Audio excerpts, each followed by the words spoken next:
Good morning students.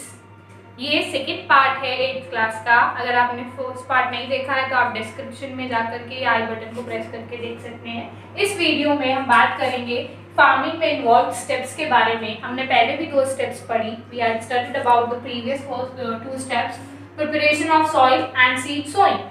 Preparation of soil में हमने पढ़ा था प्लगिंग होती है, लेवलिंग और क्रशिंग होती है क्रम्स की, एंड देन फिर सीड टेस्ट करने के बाद उसको सोन किया जाता है यानी बोया जाता है। उसमें कौन कौन से मेथड्स काम में आते हैं ये भी हमने पढ़ा। अब हमने उसमें 2 मेथड्स पढ़े थे। एक हमने पढ़ा था ब्रॉडकास्टिंग या फिर इसको स्कैटरिंग मेथड कहते हैं, एंड सेकेंड मेथड हमने पढ़ा था सीड ड्रिल के थ्रू जो प्लांटिंग या सीड सोइंग होती है।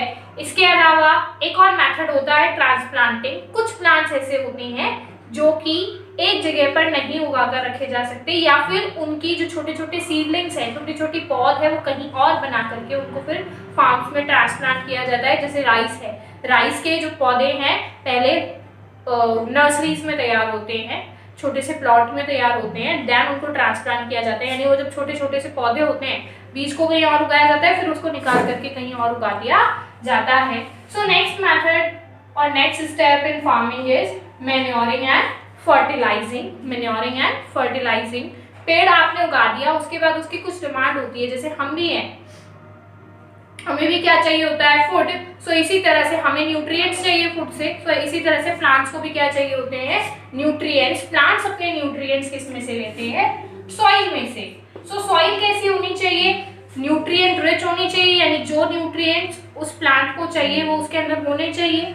अब फार्मर्स क्या करते हैं, रेपिटेडली एक लैंड से बार बार क्या लेते रहते हैं, ग्रोथ लेते रहते हैं, यील्ड लेते रहते हैं, यानी लगातार फसल उगाते रहते हैं। इसके कारण वो जो सॉइल है वो न्यूट्रिएंट्स में कैसी हो जाती है, डेफिशिएंट, यानी उसके अंदर न्यूट्रिएंट्स की कमी हो जाती है। Soil become deficient in the nutrients. So farmers have to add manure और फर्टिलाइजर। तो उनको क्या ऐड करना पड़ता है, मैन्योर और फर्टिलाइजर। इसके अलावा भी कुछ तरीके हैं जिनसे कि जो सॉइल के अंदर न्यूट्रिएंट्स है उनको रिप्लेनिश किया जा सकता है, यानी वापस से उनको उसमें लाया जा सकता है उस सॉइल के अंदर। इसके बाद मेथड आता है इरिगेशन। इरिगेशन यानी सिंचाई। Then prevention of growing plants, harvesting यानी कटाई, थ्रेशिंग एंड विनोइंग, कटने के बाद बीजों को अलग करना, स्टोरेज, जो बीज अलग है उनको स्टोर करना, एंड देन उनकी marketing. Now we will study about these topics in detail. तो जैसा मैंने बताया अभी आपको, जैसे प्लांट्स है, प्लांट्स को भी फूड की जरूरत होती है। फूड से हमारा मतलब है उनको न्यूट्रिएंट्स की रिक्वायरमेंट है ताकि वो खुद का फूड प्रिपेयर कर सके। सो उसके लिए फार्मर्स क्या करते हैं, फर्टिलाइजर्स और मैन्योर ऐड करते हैं। इसके अलावा भी 2 मेथड्स हम अडॉप्ट कर सकते हैं या फार्मर्स अडॉप्ट कर सकते हैं ताकि सॉइल के अंदर जो न्यूट्रिएंट्स है उनकी जो क्वांटिटी है वो रेगुलरली क्या रहे, बैलेंस्ड रहे। अगर कोई प्लांट यूज भी कर रहा है तो वो फिर से क्या होती रहे, फुलफिल होती रहे, वापस से रिसाइकल होते रहे वो न्यूट्रिएंट्स। इसके लिए एक मेथड जो अडॉप्ट किया जाता है वो है मिक्स्ड क्रॉपिंग।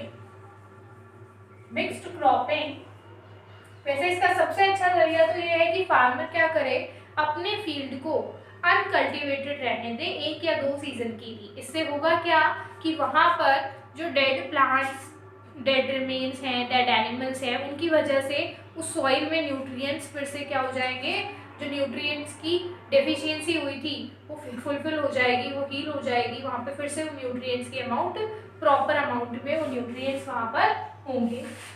दूसरा मेथड है मिक्स्ड क्रॉपिंग।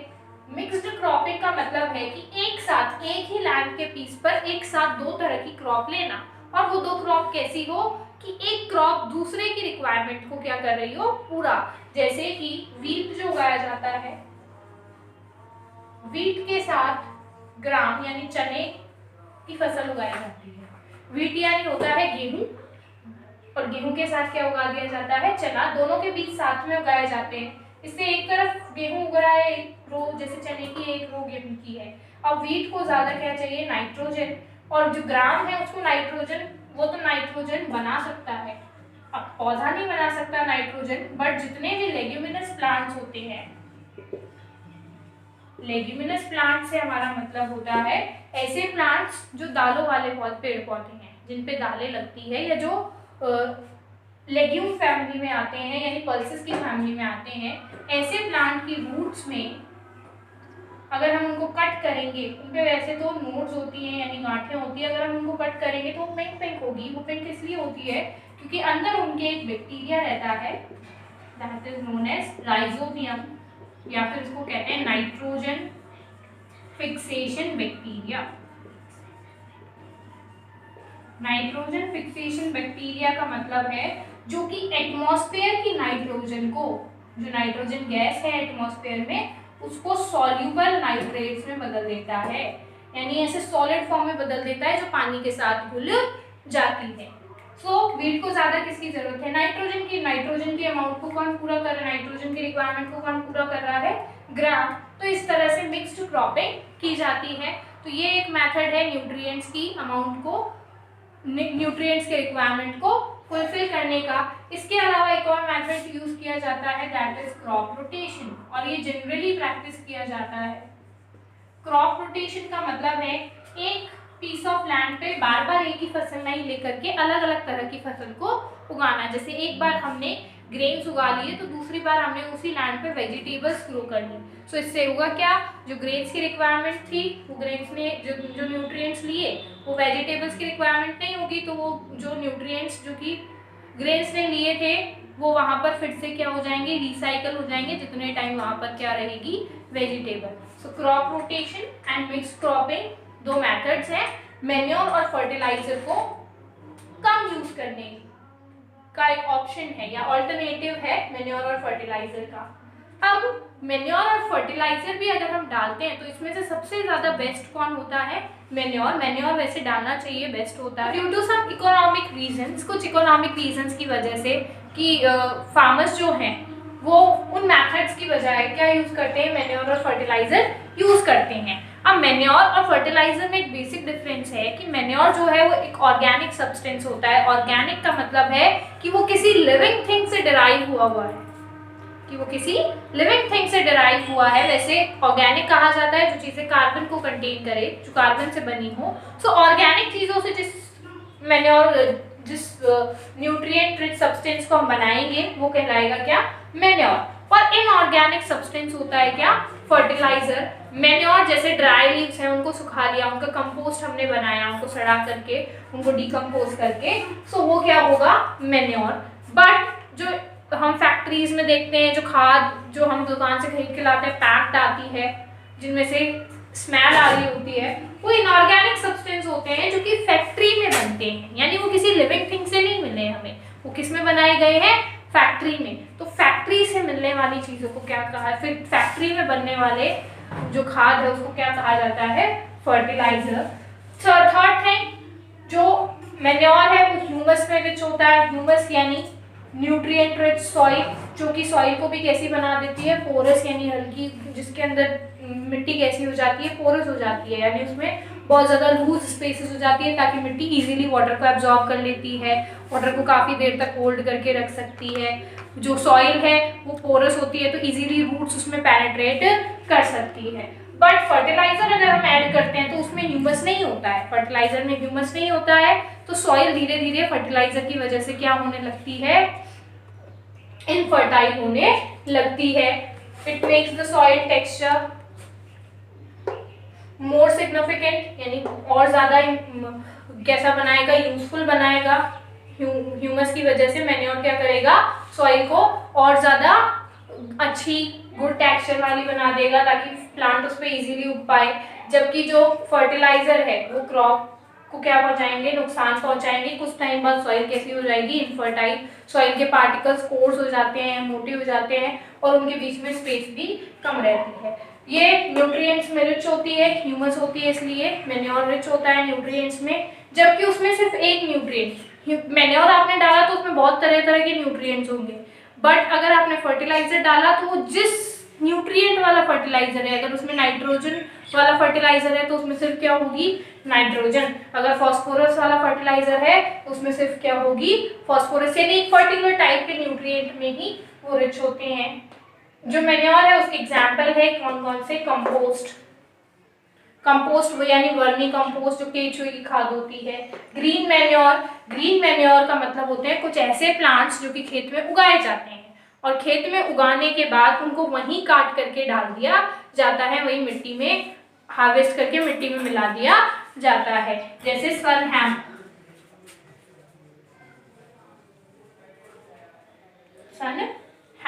जिसको जुनका भी कहते हैं या सनाई भी कहते हैं, सनाई या सनहैम, इस तरह के प्लांट लंबे लंबे ग्रास लाइक प्लांट होते हैं जिनको काट करके मिट्टी में मिला दिया जाता है। इसके अलावा है फार्म वेस्ट यानी एग्रीकल्चरल वेस्ट जो खेत में निकलता है। खेत में फसल को काटने के बाद जो कचरा निकलता है उसको भी मिट्टी में मिला लेते हैं तो उससे भी मैन्योर प्रिपेयर होता है। लेकिन मैन्योर को काम करने में कुछ ज़्यादा टाइम लगता है। मैन्योर के इफेक्ट अच्छे होते हैं बट टाइम कंज्यूमिंग होते हैं, लॉन्ग टाइम में अपना इफेक्ट दिखाते हैं, जबकि फर्टिलाइजर शॉर्ट टाइम में अपना इफेक्ट दिखाते हैं। फर्टिलाइजर के एग्जाम्पल है NPK, CAN, यूरिया और NPK का मतलब है N यानी नाइट्रोजन, P यानी फास्फोरस, K यानी पोटेशियम।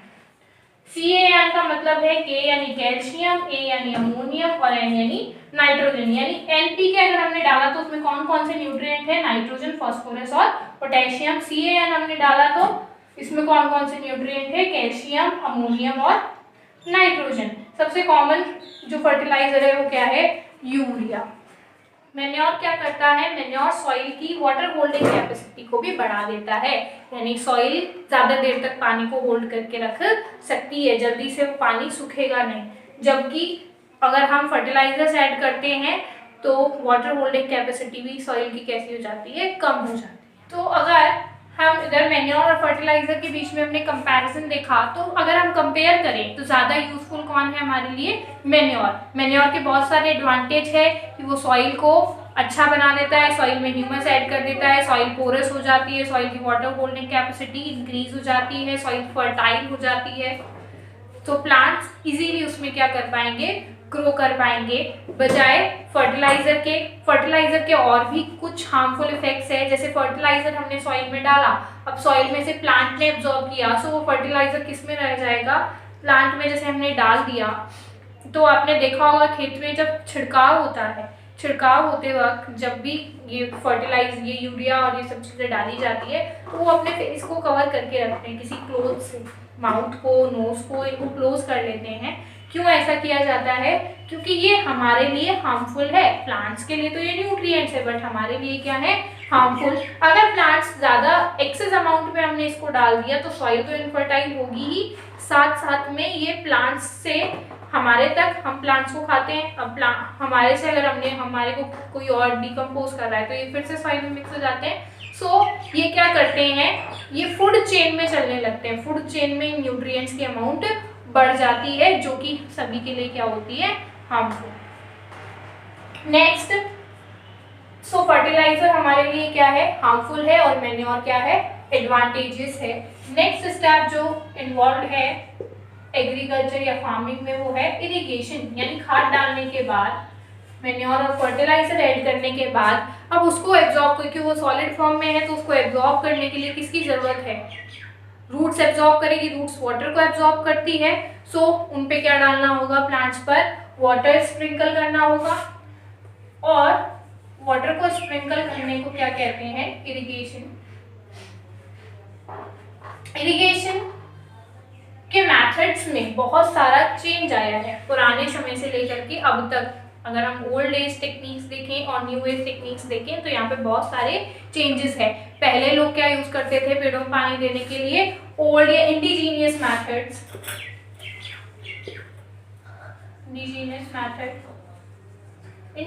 मैथड के अंदर जैसे वो रहट है, मोट है, चेन पाम, ढेकली, इस तरह के मैथड्स को यूज करते थे। रहट एक व्हील जिसके ऊपर क्या कनेक्टेड रहते हैं, वेसल्स, उन वेसल्स के नीचे क्या होता है, कोई भी कुएं के ऊपर उसको लगा दिया जाता है और ये रैट मूव करते हैं, किसी एनिमल से इसको कनेक्ट कर दिया या कोई और इसको मूव करवा रहा है। साथ साथ में ये व्हील मूव कर रहा है, अब नीचे जाएगा तो ये पानी भर के लाएगा और ऊपर ला करके इन डोलियों पर डाल देगा, इन वॉल्स पर, और वॉल्स से कहाँ चला जाएगा फिर वो फार्म में। इस तरह के मेथड्स यूज किए जाते थे, यहाँ वाटर का वेस्टेज ज़्यादा होता था। इसके अलावा मोट है, मोट यानी होता है चड़स। चड़स यानी जो कैमल है, कैमल का स्टमक वाली जो स्किन है, या हम कैमल की बॉडी की जो स्किन है उसको काट करके निकाल लिया जाता और उसके अंदर पानी भर के खेतों में डाला जाता था, उसको कहते हैं क्या, मोट। चेन पंप, जैसे साइकिल में व्हील और चेन कनेक्टेड होते हैं, इस तरह का एक अरेंजमेंट जिससे कि पानी को खींचा जाता है। जैसे हम कुओं के ऊपर भी देखते हैं क्या लगी होती है, एक व्हील सा लगा हुआ होता है जिससे लोग पानी को खींचते हैं। ढेकली, ढेकली का मतलब है कोई भी ऐसा बर्तन जिससे एक साथ पानी निकाला जाता है कुओं में से या अंडरग्राउंड वाटर, और उसको फिर किस में डाला जाता है, फील्ड में। दो मेथड कौन सा हो गया, ढेकली। ये सारे ओल्ड मेथड्स हैं, इनमें जो वाटर है वो जरूरत से ज्यादा भी प्लांट तक पहुंच सकता है और नीड से कम भी पहुंच सकता है। इससे प्लांट को क्या होगा, नुकसान। दूसरा, वाटर भी इनमें ज्यादा वेस्ट होता है। कहीं जगह, कुछ जगह ऐसा हो सकता है इकट्ठा हो जाए पानी तो वहाँ वाटर लॉगिंग हो जाए, यानी पानी का दलदल ही बन जाए, तो वो प्लांट वैसे ही मर जाएगा।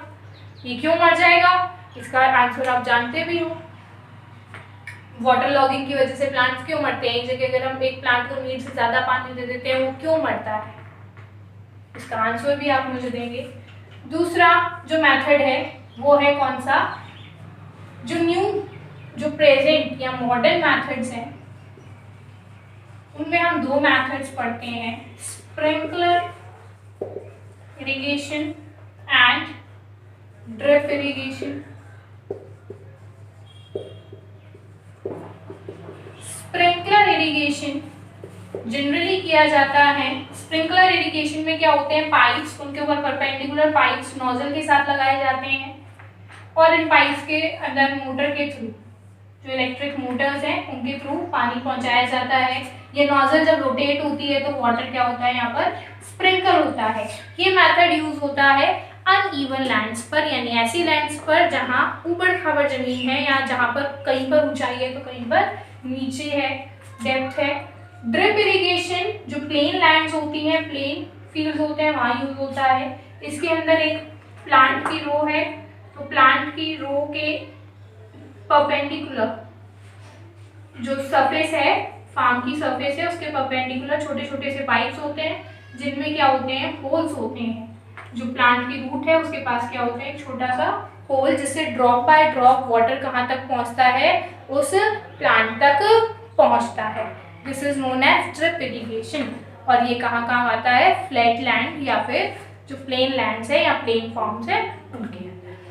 सो इरिगेशन किसमें हेल्प करता है, बेसिकली इरिगेशन का मतलब क्या होता है, सिंचाई करना, यानी पेड़ पौधों को पानी देना। इसका ये जरूरी क्यों है, प्लांट के लिए वाटर क्यों जरूरी है। फर्स्ट थिंग, वाटर फोटोसिंथेसिस में काम आता है, और सेकेंड थिंग, जो हमने मैन्योर और फर्टिलाइजर डाले हैं वो उन्हीं में सॉल्यूबल होकर के किस तक पहुंचते हैं, प्लांट तक पहुंचते हैं। रूट्स उनको सॉल्यूबल फॉर्म में वाटर के साथ ही एब्जॉर्ब करती है। बाद यानी पानी डालने के बाद, सिंचाई के बाद क्या किया जाता है, फिर प्लांट्स ग्रो करते हैं। अब प्लांट्स ग्रो करते हैं तो बहुत सारी, जब हम भी ग्रो कर रहे होते हैं तो बीच में बहुत सारी स्टेजेस होती है तो उनमें बहुत सारी प्रॉब्लम्स होती हैं। सो ऐसे ही प्लांट्स भी जो हैं, हमने सॉइल में न्यूट्रिएंट्स डाले, अब सॉइल में हमने जो सीड डाले उसके अलावा भी बहुत सारे सीड्स नेचुरली भी प्रेजेंट होते हैं, वो वीड्स होते हैं। जंगली पेड़ पौधे हम देखते हैं, जंगली पेड़ पौधे जो अपने आप उग जाते हैं बिना हमारे चाहे, उनको हम कहते हैं weeds. Undesirable unwanted plants that are not sown by us in the field but they grow with our crop are known as weeds.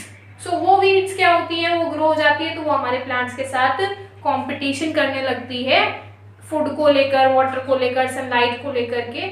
सो इसीलिए उनको हटाना क्या होता है, जरूरी। इसके अलावा भी बहुत सारी प्रॉब्लम्स या बहुत सारे अलग अलग तरह के जो हम कह सकते हैं अलग अलग तरह के हमारे दुश्मन हैं, उस फसल के दुश्मन है। जैसे जानवर हैं, एनिमल्स घुस जाते हैं वो फील्ड में से, उसको खाने लगते हैं। बर्ड्स हैं, बर्ड्स क्या करते हैं, उनको खा जाते हैं, जो भी उन पे सीड वगैरह लगते हैं उनको खा जाते हैं, या फिर सीड जो हमने डाले उनको उठाकर ले जाते हैं। तो इन सब से प्रोटेक्ट करना हमारी क्या हो जाती है, फिर फार्मर की एक ड्यूटी हो जाती है। सो नेक्स्ट स्टेप क्या होता है फिर, प्रिवेंशन ऑफ ग्रोइंग प्लांट्स, यानी जो प्लांट उग रहे हैं अब उनकी प्रिवेंशन यानी उनकी प्रोटेक्शन। सो उनकी प्रोटेक्शन किस किस से करनी पड़ती है हमें, फ्रॉम वीड्स यानी अनडिजायरेबल प्लांट्स से, दूसरा फ्रॉम बर्ड्स, बर्ड्स क्या करेंगी, खा जाएंगे उनको, फ्रॉम रेंडरिंग एनिमल्स यानी इधर उधर घूमने वाले जो जानवर है, गाय भैंस जैसे जानवर जो खेत में घुस करके उसको खा सकते हैं, फ्रॉम पेस्ट्स,